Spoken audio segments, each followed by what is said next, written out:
if your life is not the way you want it to be, it's possible that your goal is not what it should be. And that's a fundamental religious teaching, by the way. I would say that might be the fundamental religious teaching of Buddhism, right? Because the Buddhists teach in some sense that everything is maya or illusion. And it's a complicated idea, but partly what it means is the way the world manifests itself to you is in large part determined by your aim within the world. And so by switching aim, you can switch whether something is positive or negative. Like, let's say you come home and you find your wife's having an affair. It's like, man, you're not happy. You're one bitter, twisted, angry person. And, you go down to the bar and you have a few drinks and you thought, God, I really never liked her. And you think, hey, this is the best day of my life. My wife had an affair. It's like, I'm free. I know this is a ridiculous story, but you get my point. It's like you can make a switch like that. And you think, well, isn't it so strange? It's like half an hour ago, I was like bitter and twisted and angry and resentful and anxious and frustrated and disappointed because there was something I wanted and I wasn't getting it. And now all of a sudden I've decided I didn't want that and everything is switched around. And so that's a miracle that can happen. And so in Rule 6, the rule is put your house in perfect order before you criticize the world. Well, so what's the idea? It's like, well, if the world isn't up to your standards, let's say, first of all, you might ask yourself about that to begin with. It's like, the world isn't up to your standards. Really? That's the world's problem somehow. It's not more likely that it's, given that you're talking about the world here, it's not more likely that there's some chance that it's your problem. And that if you put yourself right, then the world wouldn't appear to be a problem. And I mean, it's a profound question, and I'm not throwing that out cynically or sarcastically. I mean, I've been disenchanted with the world a fair number of times personally. I'm including myself in the list of people who make that error. But, knowing that your emotional reactions are dependent on your aim, and that's actually technically true, does immediately open up the question, hey, man, if things aren't laying themselves out in front of you, the way that is necessary for you to live a full and engaged life and not be cynical and bitter and twisted and cruel and vengeful and disappointed and all of that, it's just possible that you're not aiming at the right thing. And man, that is a question worth asking. Well, it's the question people do ask. It's like, well, what's the purpose of life? Well, it's the same question. What should I aim at? Those are the same questions. And, if what you're aiming at is producing nothing but unrequited misery for you and everyone else, and it's a downhill bloody spiral into something approximating hell, then there is some possibility that you should think that perhaps your aim is off.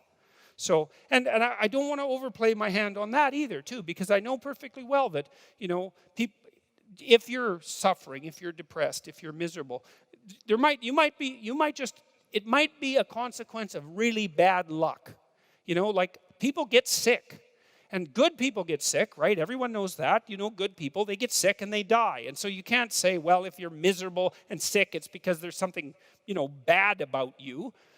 Because then that would be the case for everyone, always, whenever they get ill. And you could just blame ill people. It's like, well, it serves you right that you're sick because you're a bad person. It happens a lot, actually, with ill people, and it's an unfortunate thing. So I know there's an element of chance to all this. And I don't want to downplay that. We are dust in the wind, to use a terrible cliche from a 70s rock song. We're blown hither and thither by events that are somewhat beyond our control. But that's still not the point. The point is that to a large degree, you can determine the manner in which the world manifests itself to you by changing your aim. And so then that opens up the entire domain of philosophy. You think, what good is philosophy? And people think that all the time. What good is philosophy? It's like, hey, philosophy is about value. Well, what use is value? Well, value determines your aim. Well, who cares what your aim is? Well, your aim determines the manner in which the world lays itself out to you emotionally. Well, who cares about that? No one says that.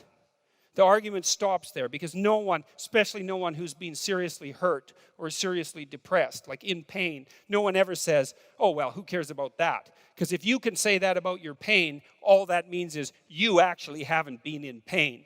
Because if you're in enough pain, you will not say that, that's for sure. So you need to know what to aim at. So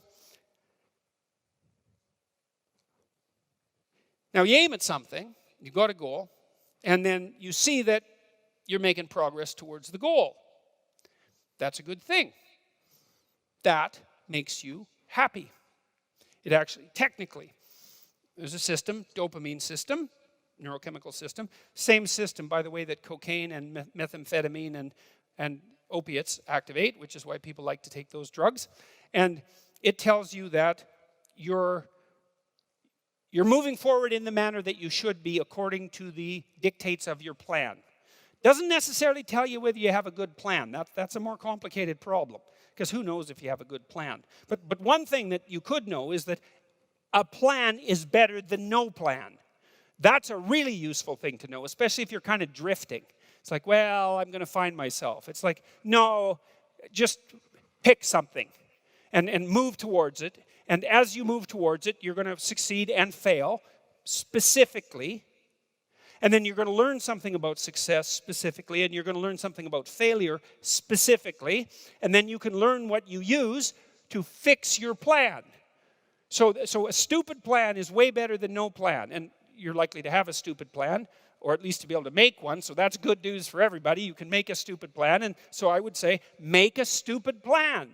And then implement it. Not any stupider than it has to be. You know, you could think about it a little bit, but then implement it. And have your successes and failures along the way, and learn from them. And then you can rejig the goal. You can move the target.